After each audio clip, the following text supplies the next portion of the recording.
Okay. Testing, testing, 1, 2, 3.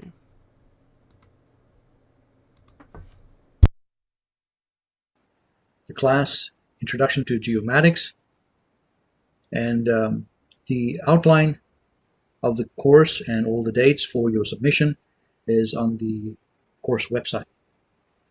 So just to give an overview, basically an introduction of the scope of geomatics and what you hopefully will understand in terms of the underpinnings or the basic structure of geospatial mapping.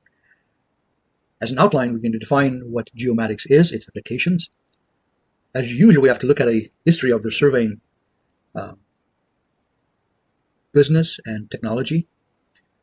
There are fundamental surveying measurements that we need in order to calculate the location of features on the surface of the Earth. And then the question is, how big is the Earth? Is a fundamental question in geodesy, which is geodesy is the real foundation of geomatics and surveying. Geodesy is extremely mathematical. However, it started in a very early infancy of recorded human history. And so we look at the experiment that really ingenious and the formula that came out of that experiment. So modern surveying technology, and then the surveying measurements and coordinate system that we will discuss.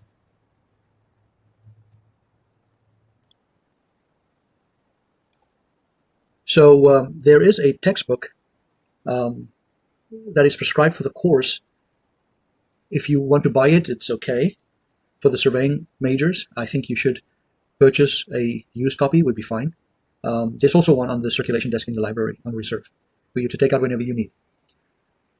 My goal with this course is to provide you sufficient information in the course material distributed via the website of the course, so that only when you find it maybe difficult or you want to explore more detail about a certain topic, then you would go and refer to the textbook.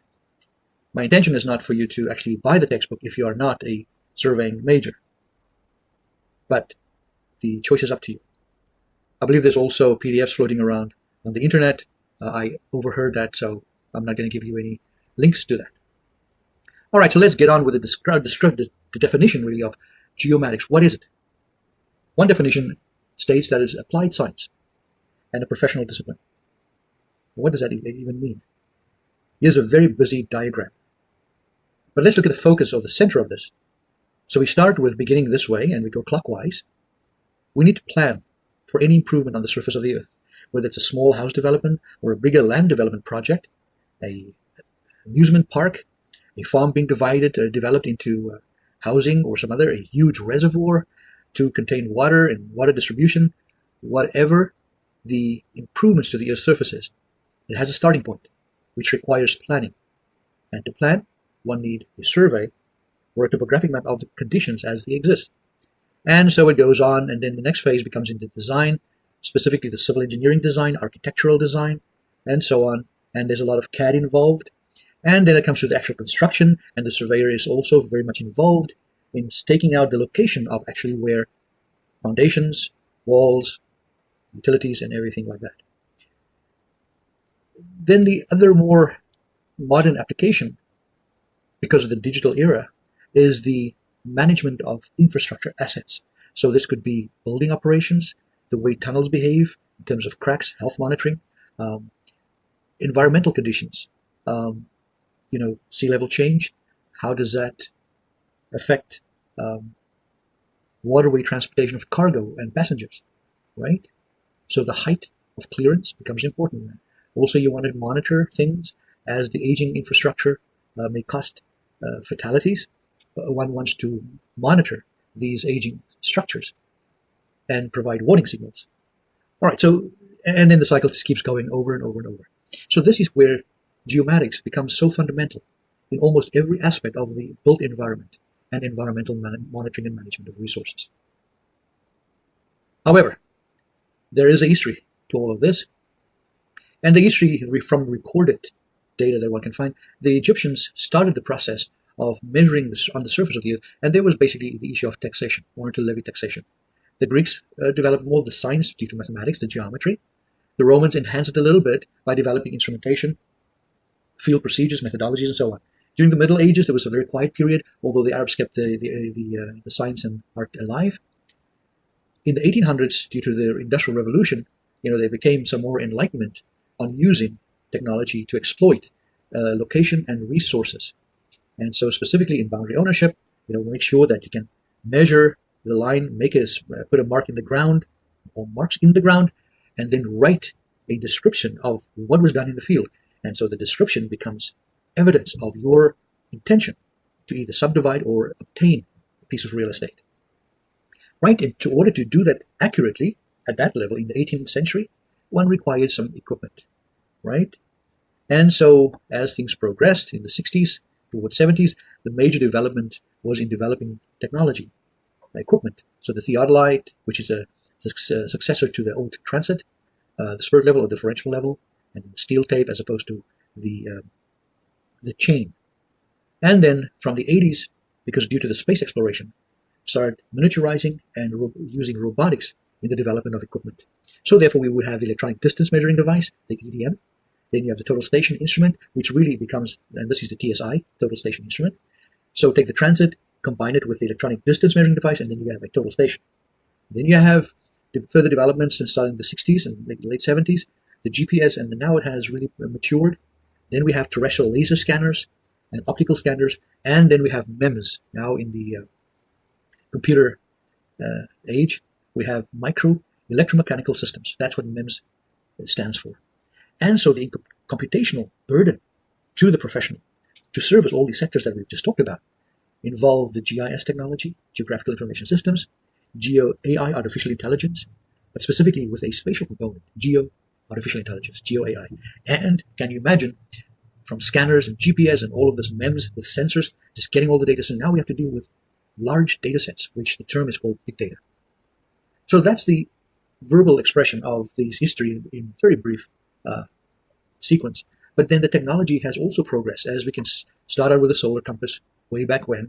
And so it was a very crude instrument.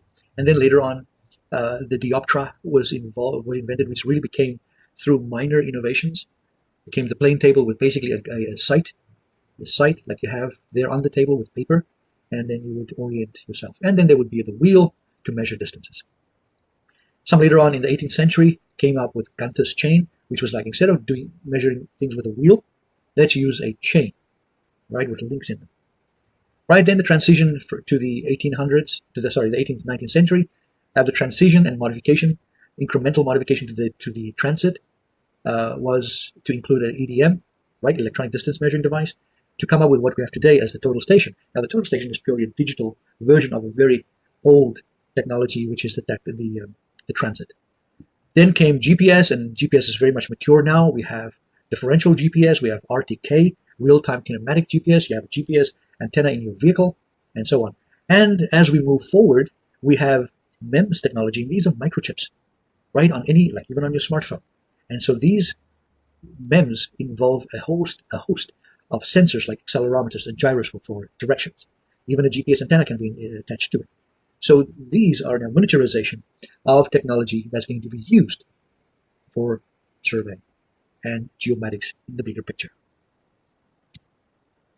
What are the fundamental measurements that we really want at this very elementary level where we are discussing right now? First of all, we're looking at angles. So the surveyor's compass of 360 degrees, which is a circle, is divided into 4 quadrants. So we have, by virtue of direction, so we have the north direction, east, south, and west. So if we take a clockwise disposition, so it goes from 0 to 90, then south is 180, and west is 270 degrees, and north is 360 degrees or 0 degrees. North means it's pointing toward the North Pole, right?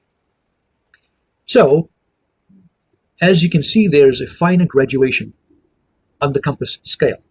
So we go from 0 to 10, 20, 30, 40, 50, and so on until 90, until one quadrant is complete. But within the degree graduations, there's smaller edge marks.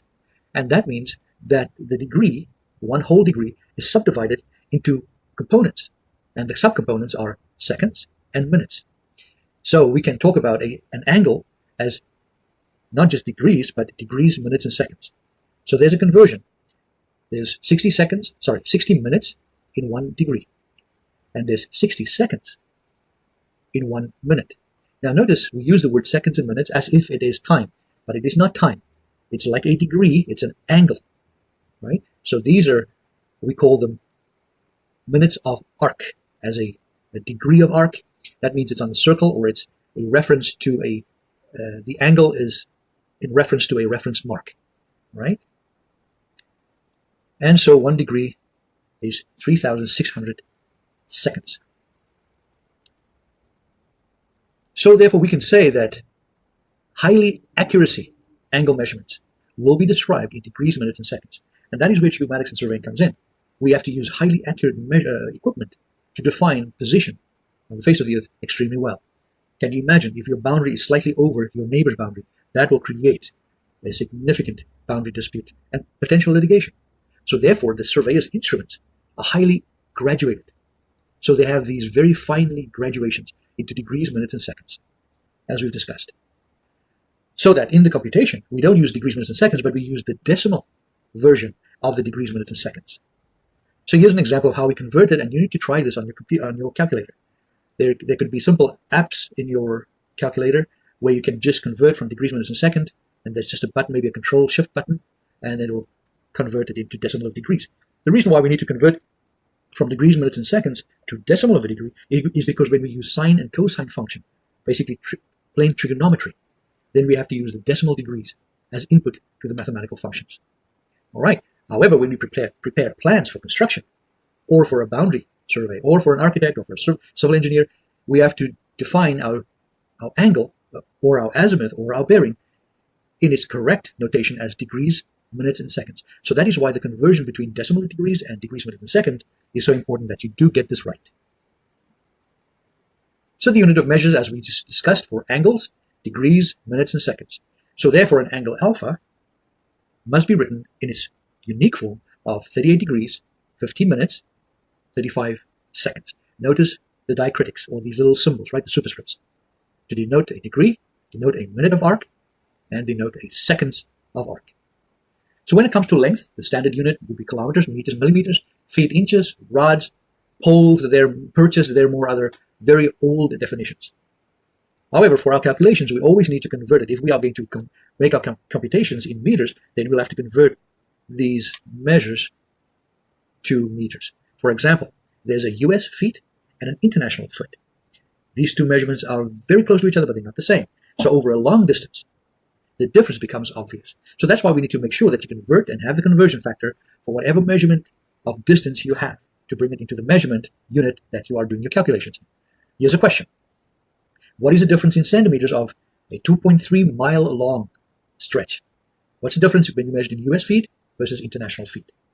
It seems elementary because when you look at the conversion factors or the differences, it's only significant at the 5th or 6th places. Is that significant? Well, over a long distance, let's look at the answer. It's quite significant. It's 7.2 centimeters. So that means one should not take for granted that this conversions and the technology we use is insignificant. It is very important that we understand the measurement units and the conversion constants. So back to the idea of there was a suggestion in terms of the science, they need to understand, because this relates to now the fundamentals of geodesy. What is the Earth? Is it a sphere? Is it standing on something else? What is it? What's the shape? But they couldn't determine the shape, but at least they thought they could idealize and determine the size of the Earth. So they came up with an experiment. There's the Earth, and so this was somewhere in Egypt, well, in the Middle East. And so there was a situation where they could dig a hole in Cayenne, one town, and a distance S further away to the north would be Alexandria, another city. So if the sun rays, we assume the sun rays are coming in at parallel rays, so that overhead, when I'm at noon and the sun shines directly into the well, it should cast a shadow at a place north or south of where the pit would be. And so the geometric setup would be, if I can measure the distance S between these two towns, and at the same time when I find that the sun is overhead in Cayenne and I can see my face in the water, in the well, there should be a shadow at Alexandria. I can measure the shadow. I can measure the length of the shadow, and then I can compute the angle of the shadow relative to the ray of light that is parallel coming in. Right? And so using simple geometry, the angle alpha there, intersected by a straight line, would be also alpha subtended at the origin of the Earth. So what did this produce? the relationship of the arc distance S and the radius of the Earth, which is the size of the Earth, and the angles obtended due to the separation from Cyan and Alexandria. And their expression is S times R times alpha. This is a significant equation. It's used in so many applications: computer science, mapping, electrical engineering, everywhere in the digital world. I see this equation, S equal to R times alpha. But it expresses at least the distance of S as a product of the radius times the angle subtended at the origin. Truth be told, the result of R based on this experiment is remarkably close to what space-based measurements have determined the diameter or size of the Earth to be. But there were some erroneous assumptions. The first assumption was that the Earth is a sphere, which toward the end of this course you would realize that the Earth is not a sphere, it's actually an ellipsoid. The other erroneous assumption was that as they traveled on foot to measure the distance between Cyan and Alexandria, that these two towns were on the same meridian, and they were not.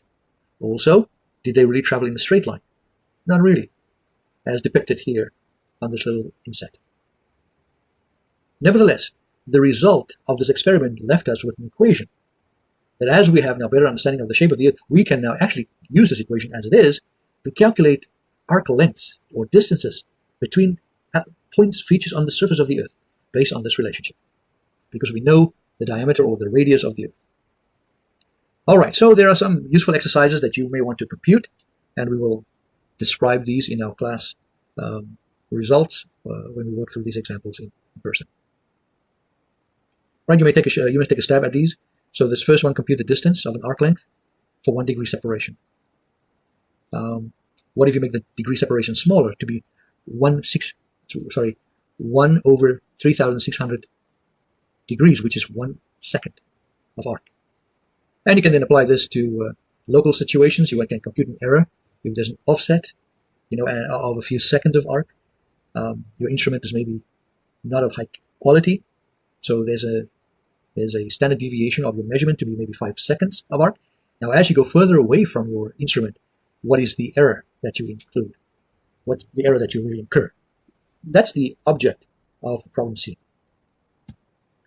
All right, so the measurement technology from what we've discussed so far, we started with manual operations. The type would be a tape, steel cloth wheel Invar measurements. And so then we'd also have the distance or the angle measurements using a straight edge. As in the alidate, that would be the plane table.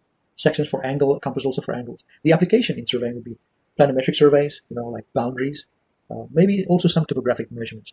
But the height was very difficult to compute using just these very traditional type technologies. Then came the optical era where we could use lenses. And so the sub-10s bar with the transit was really the main driver there, and theodolite was also the main driver, so we could get angles from the theodolite because it had a compass in it, a highly graduated compass. The distance, we could actually use the crosshair of a transit and measure the angle between two marks on a bar and times it by 100. Generally 100 was the multiplying factor to get you the distance from the instrument to the bar. And the survey application was topographical mapping because you would have the third dimension, height, and also construction layout. It was easier to wield a theodolite that had basically two axes, a vertical axis and a horizontal axis, so your telescope could swivel in 2 dimensions. All right, so then we came up with the electronic digital era, and so the geodometer, these were really big EDMs, or electronic distance measuring devices. Like a laser scanner is a distance measuring device which shoots a laser out. GPS is also essentially a distance measuring device. But the angles, so gyro theodolite, such as we use in tunnel surveying, and then the total station, and then digital scanners, these could also produce angle measurements because of the way they are operating. And so the application in surveying was for tunnel mapping, tunnel surveying, mapping, GIS, geographic information systems, and geodetic control. And as we moved forward, so now the technology improved.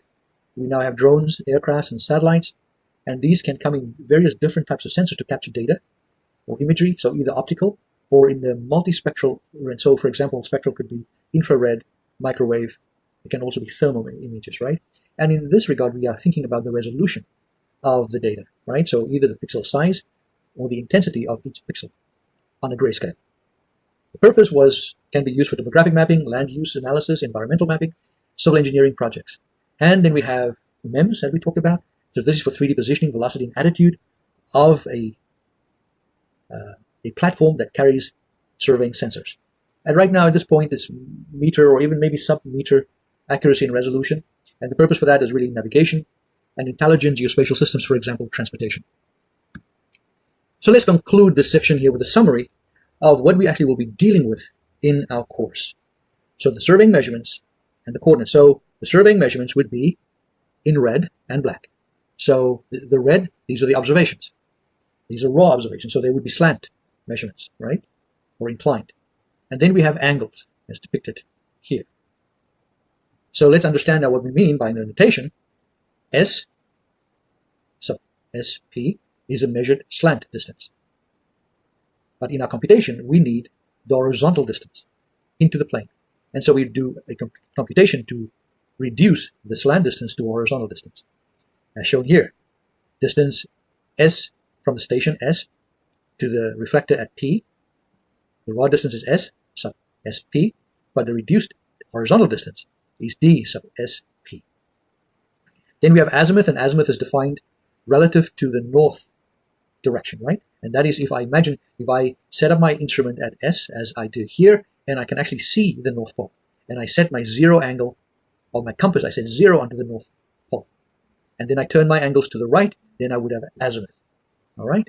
But in general, that's not really the case because I don't really know where the true north is because I can't see the North Pole. So what I do is I just measure angles, and then I use a reference that I know from before, and so that I will later on adjust for an azimuth rotation offset to then determine the true azimuth of my point from the station to point P. So a little bit more on the coordinate axis. So the coordinate axis refers to a planar case. The x-coordinate axis, the y-coordinate axis is parallel with the direction to north, all right? And then the x-axis is orthogonal to the y-axis. And then orthogonal to the x and y plane is the is the h-coordinate axis, which we use for elevation or heights. Now, just a notation on subscripts. The subscripts denotes the stations that are occupied during the measurements. So, for example, we have S, which is the slant distance, S sub SP. So the first subscript denotes the from station. The second subscript denotes the to. So I'm making a measurement from station S to station P. And the measurement that I make is the slant distance. Right? And so that explains how we're going to go forward in using notations and then computing survey coordinates. Right? So I want to calculate P, X of P, Y of P, and the height of P based on my measurements that I've obtained. But next we also have to review some basic mathematical constructs for the planar case of surveying, and then we'll also have to understand the theory of measurements and errors because we have to reduce or minimize the errors as much as we can. All right, so this would sum up the introduction to geomatics.